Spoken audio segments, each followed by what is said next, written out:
Hi, I'm Jubilin Velasco and I'm the owner of Everest BPO that provides outsourcing service. This video is for those UK business owners that is looking to build an offshore team here in the Philippines. We're going to help you to get to know more about the Philippines in terms of providing BPO service. I have Chris Mackintosh from the United Kingdom who's now residing here in the Philippines. He is working as a Chief Operating Officer at CCU that provides offshore and onshore outsourcing service.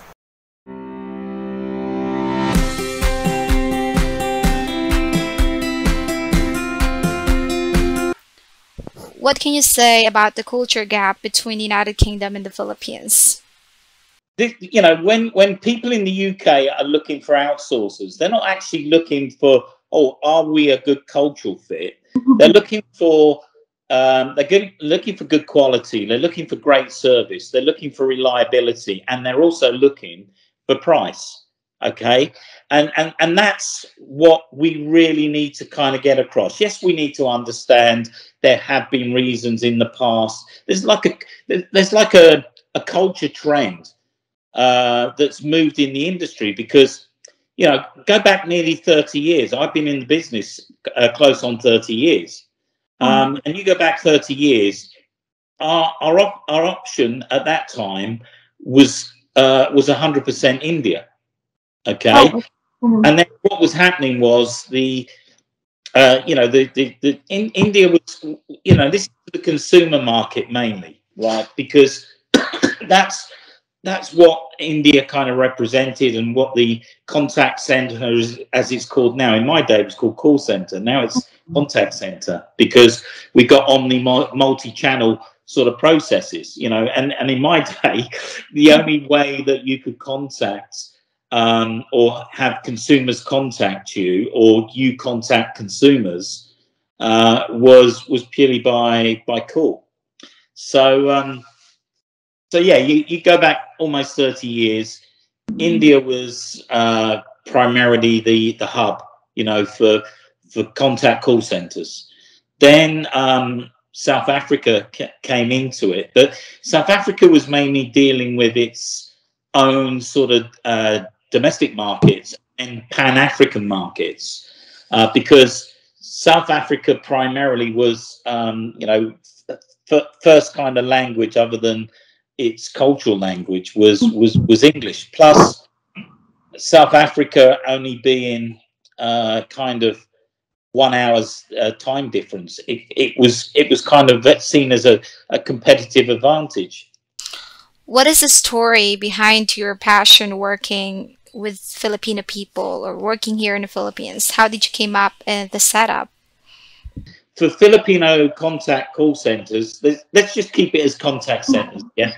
But when I'm talking the original days of call center that became contact center, right? So from a contact center perspective, the UK market was probably not as attractive to the Filipino end, because if you look at 24-hour servicing, the natural fit for Filipinos or for Filipino businesses or centers was Australia and the US, because you've got that full 24-hour cycle of time, when you run 2 shifts in a day, because by the time your Australian shifts are logging off, there's a gap, and then the American shifts start to log in, and they run all the way through to the Australian shifts then start. So that was kind of how the development grew.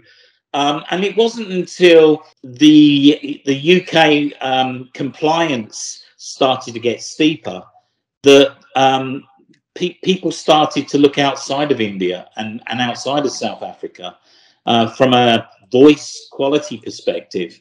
And that's where the Philippines became, in their own right, because, I don't think anybody in the world could kind of argue that Filipino voice and value for money is the best. We try new places. Excuse me. We try new countries.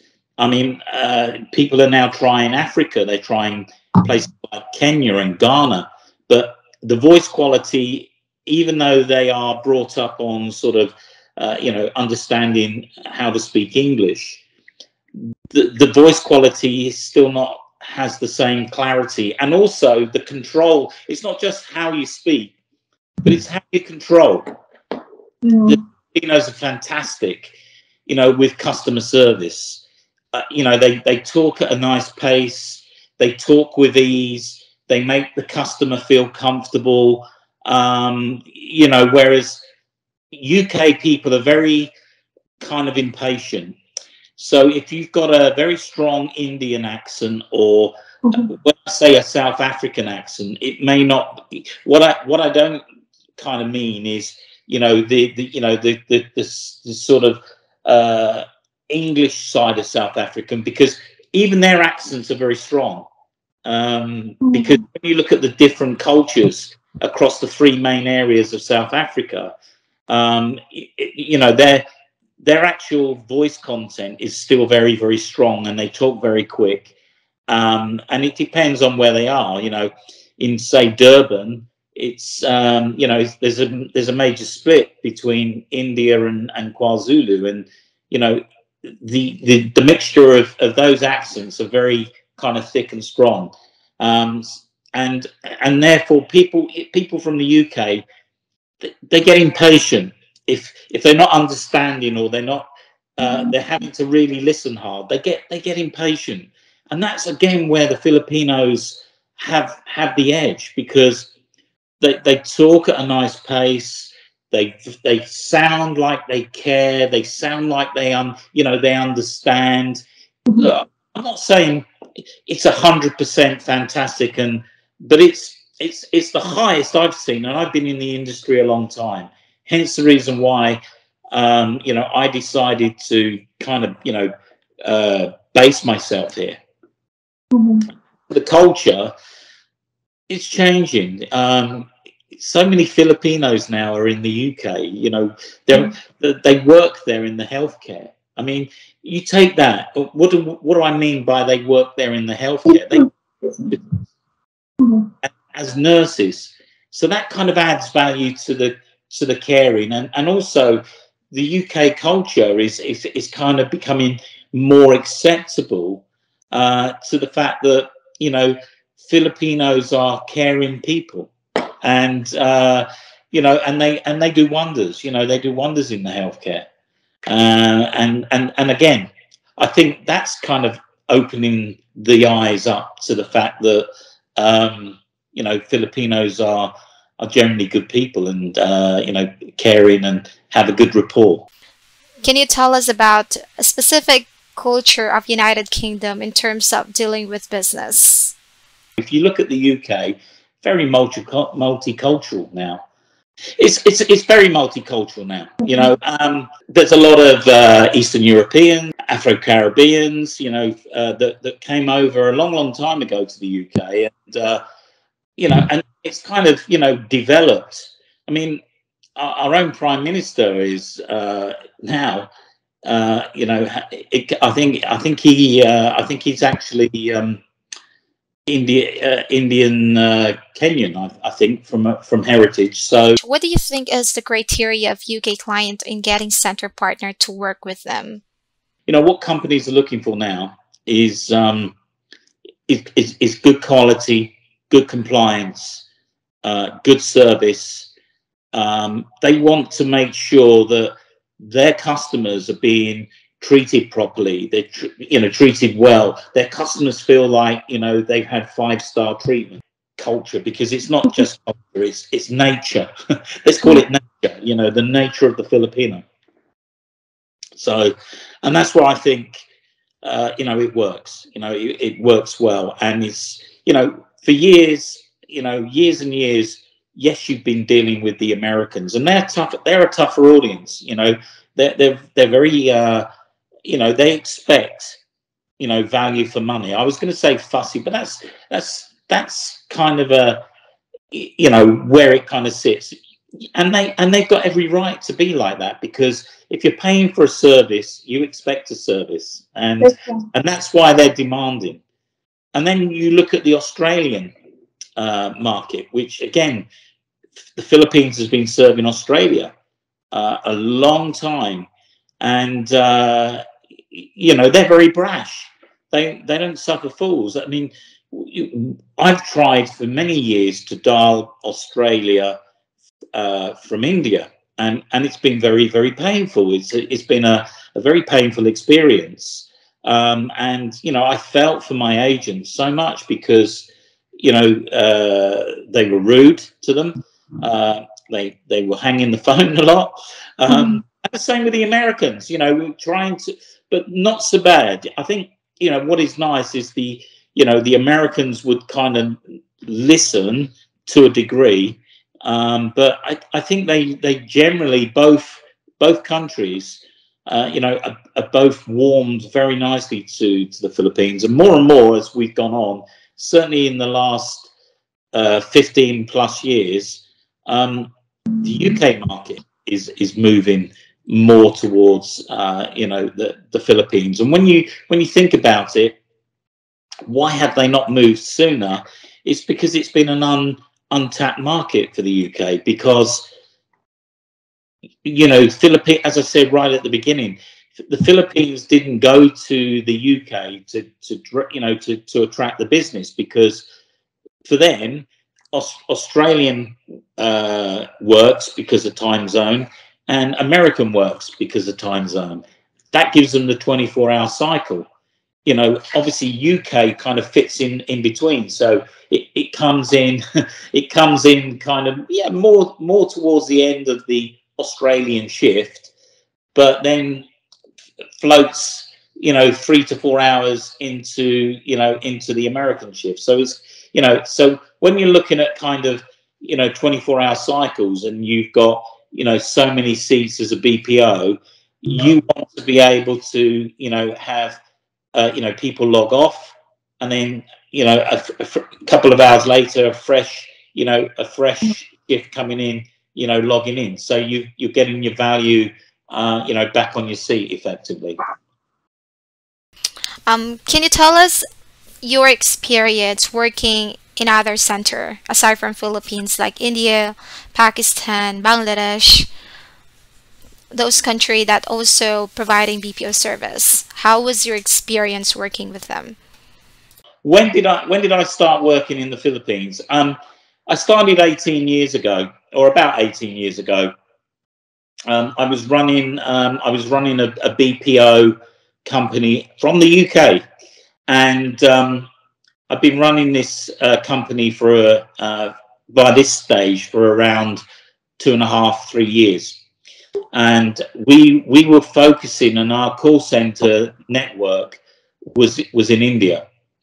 We did trial South Africa, but it wasn't very successful for us at the time, because again, there was you know, there was some differences in terms of the quality aspects and also the pricing aspects. So as you can imagine, India was very very cheap, and that shouldn't have been the whole reason why we would use India. So, and also at that point, compliance started to matter in the UK. We were getting a lot of abandonment in our calls, you know, coming out of India. Plus, we were working with multiple centres.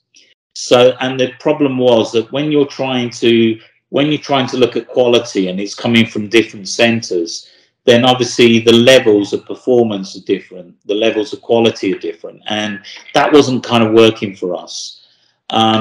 Also, the British public, something called the ICO, the Information Commissioner's Office, was launched, and they started to kind of police compliance in the UK. And what we wanted was to look for a change. And I was working also previous to that with an organisation that had derived from India and had launched into the Philippines. So I was talking to friends, and they were in the Philippines, and I decided to come and visit, you know, the centres. And once I did, I never looked back. I came and had a look. the one thing at the time was obviously the price scale between the Philippines and India is obviously slightly more expensive here. But when you start to look at, justifying expense, you have to also look at quality and compliance. And what I found was that that's where the Filipinos started to make the difference, because the UK audience would listen more. You need to, in order to do the job, you need to start your call at one point and finish it at the end point, and a lot of the calls were being abandoned in the opening seconds, because, unfortunately the Indian centres were not able to reach out and connect properly with the UK consumer. So 18 years ago, I did my first trial, and it worked. And then we found that although it was slightly more expensive, it was well worth the cost. It was well worth the extra cost in terms of the quality. Plus, it started to, open everybody's eyes up. And then I learned that actually, because this was a lead generation survey process that I was doing at the time, and then we needed to kind of develop our core range of products and service offering, and I learned at that point that there was more talent, more strings to the Filipino bow, and that's when I started, moving in campaigns like telemarketing, even attempted selling upgrades, which was never done before. So and found that to be very, very successful.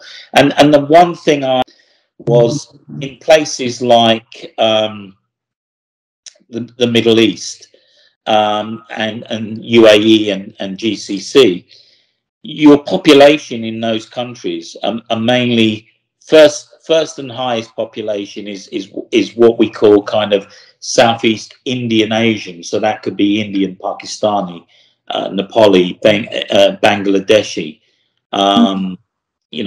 Sri Lankan, and what they were trying to do was in these countries was service these markets, with these kind of populations that could only speak maybe one kind of language. So I try to encourage those countries to outsource to specific areas that could offer multi-language. And one of the big keys was the second highest population in those countries were Filipino.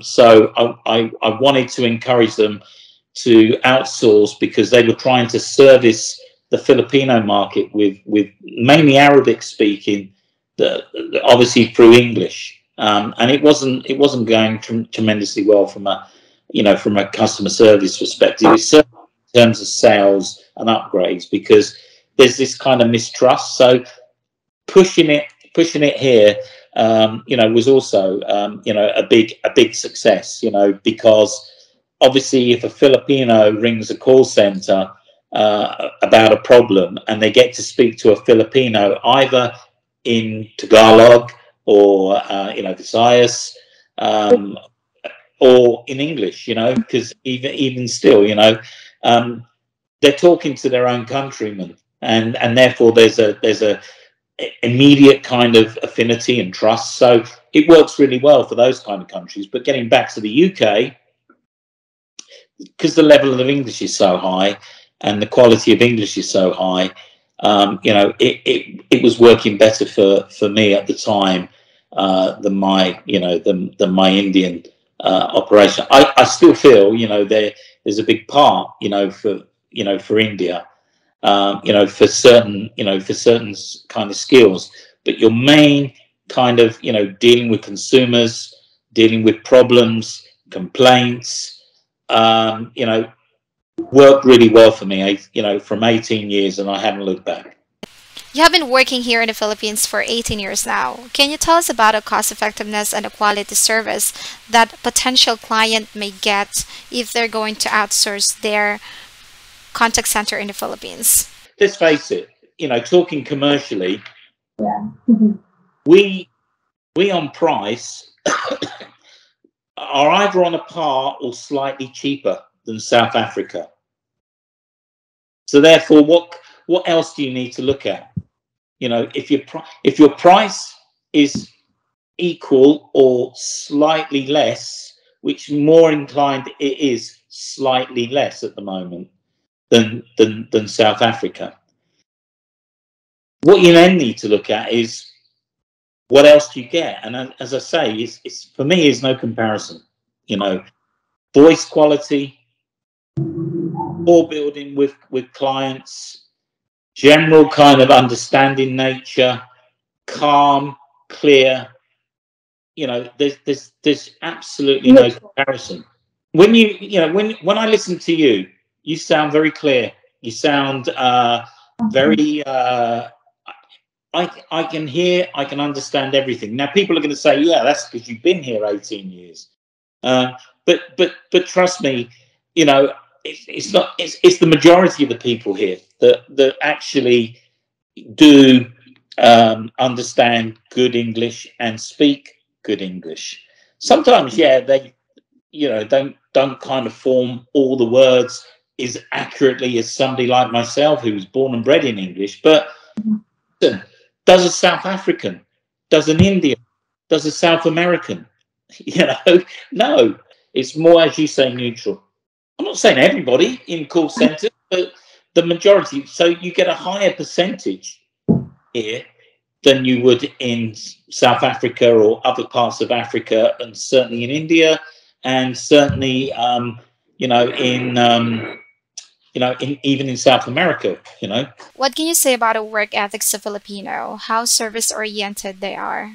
I've had the opportunity to work in most countries across the world. If I can just list those countries, and then I'll talk about my understanding and my experience really of work ethics. So I originally started out in India, then I had South Africa, then I used places like Thailand and then the Philippines, then and also South America. When I say South America, there were two main countries. The first one I operated out of was a place called British Guyana, and the second one was Bogota. And although they're both in South America, the kind of voice accent is completely different. In British Guyana, they sound very Caribbean. In Colombia, they sound very Hispanic. So, and I've also done some time in Kenya and Ghana, and parts of North Africa and West Africa, and of course, I've been extensively in the UAE and the GCC. So I know all about kind of work ethics, and what I love about the Filipino is that they're always good listeners. So they're very good to train, because and they're not afraid. When you go to certain countries and you say, right, when we're now going to be doing this campaign, and we start to train, and then you have to involve some kind of role play or a kind of recording piece so that we can play it back to them for their learning and understanding. Some countries they're too scared to actually go from a training perspective into a nesting perspective into a live perspective. What I love about the Filipinos is they're very, very, very brave. I've never had any problem taking them from a raw, I don't know anything about this campaign or product or anything, to a go live. They take the training, they absorb the training, and they thrive. They, in the main, when you think about the country and obviously the infrastructure, it's certainly in places like Manila, they would travel 2 hours to work. So there and back, 2 hours. So that's an extra 4 hours a day that they're traveling, and they're spending time traveling, to get to their work. And they show up here in the Philippines is their largest team. And this team mainly handles all the inbound, customer service. And these guys are, they have attrition across the world, running into, absenteeism, running into, high sort of 8 to 12% and higher. Yeah. And here in the Philippines, it never really, pushes more over, 4%. And you think, that's kind of good, and they're very dedicated, happy to, log in, or happy to attend, 30 minutes before the shift starts, so they can get a briefing, so they can get an understanding of the problems they're likely to face on the day. Always have a smile on their face. In fact, I had a client out from the UK, and he is a very experienced contact center operations person, and he's come out a few times in the last year. And one of the things he always says is he always leaves the country with the biggest smile on his face. He said, because everywhere you go, the smile on a Filipino, he said he's catching, even though he might be annoyed about something else, you can't help but, keep the smile. And he says it every time he comes. He said, he said it's the best country he visits, and he runs multiple sites, because obviously that's the kind of nature of his business. And but he always puts out the Philippines as his favorite site, purely because of the people, the friendliness, the fact that they can take criticism if they need to, and they always have this passion, for learning. And again, one of the number one places in the world. You may find it cheaper, but you won't get the quality. And I'm not talking about much cheaper either, because where we can't fit in the market at the moment, I think it's good value for money. You are well experienced working with Filipino, and you seem to know a lot about us. What was the most challenging part for you working in the Philippines? The challenging part is trying to trying to compete, I suppose.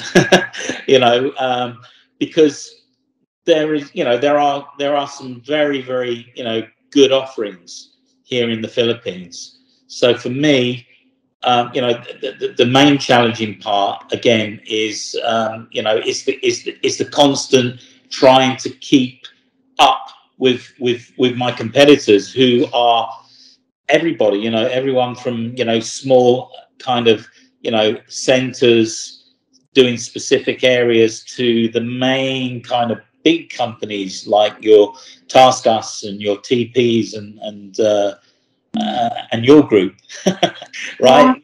So, yeah. So yeah. I mean, that's kind of my. I don't see it as a challenge. I don't look at managing the people as a challenge. I think that's probably the most easiest part of my time here.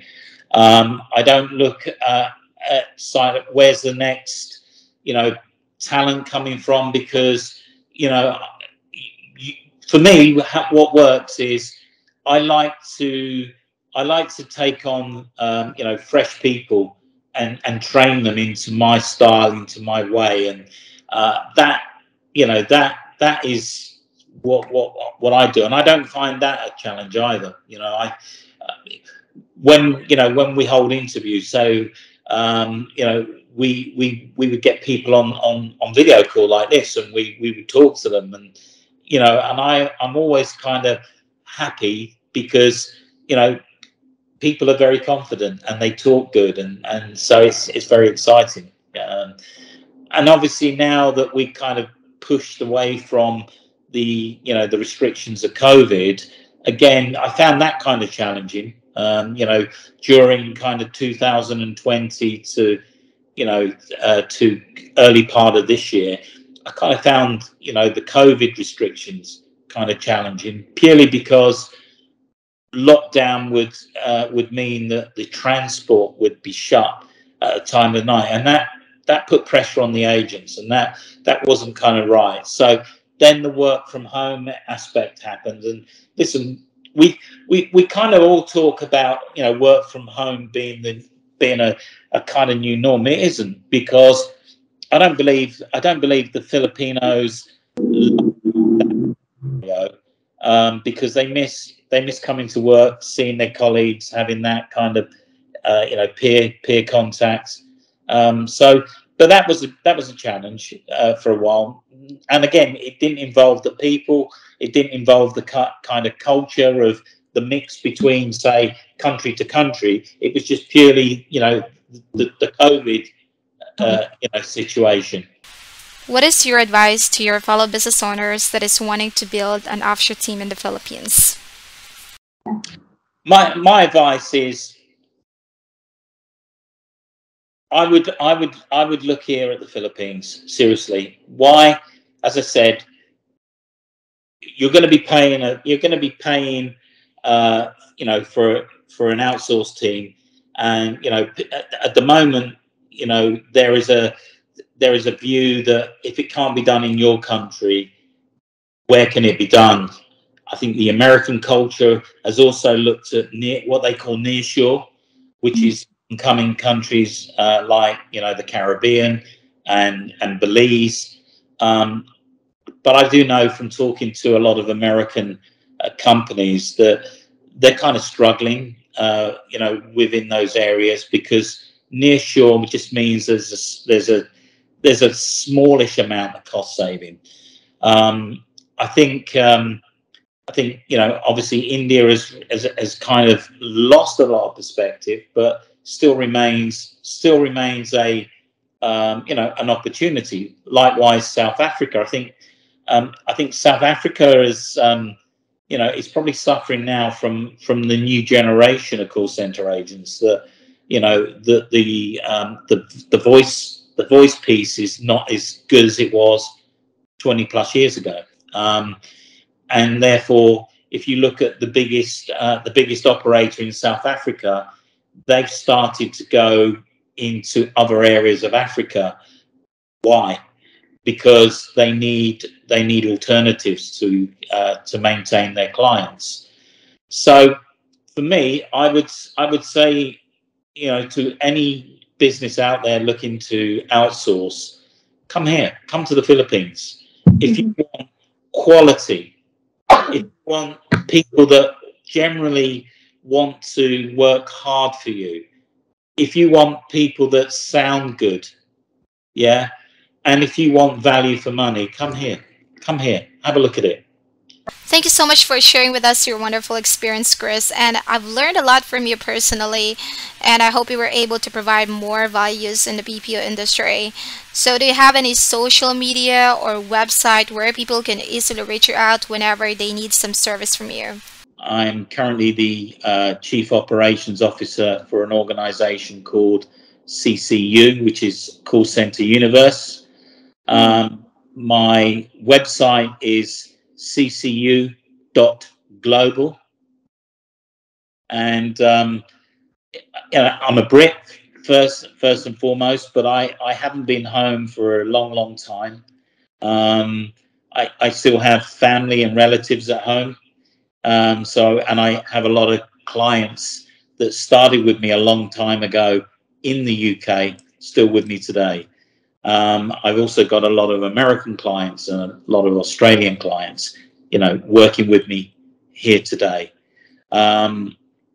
we do have other sites across the world, but our main proposition is here in the Philippines, and that's where I am. Not just because my family are here, because they've travelled with me as well over the years, and so yeah, happily, talk to me, on a separate situation as well. If you just want to, ask for some advice, if you just want to, seek some help in terms of how do you come here and start in the Philippines? Who are the key players to either work with as well? Because I'm not suggesting that I'm your option, I'm your only option, but I'm generally somebody who considers himself, a very good kind of sounding block, really, for companies.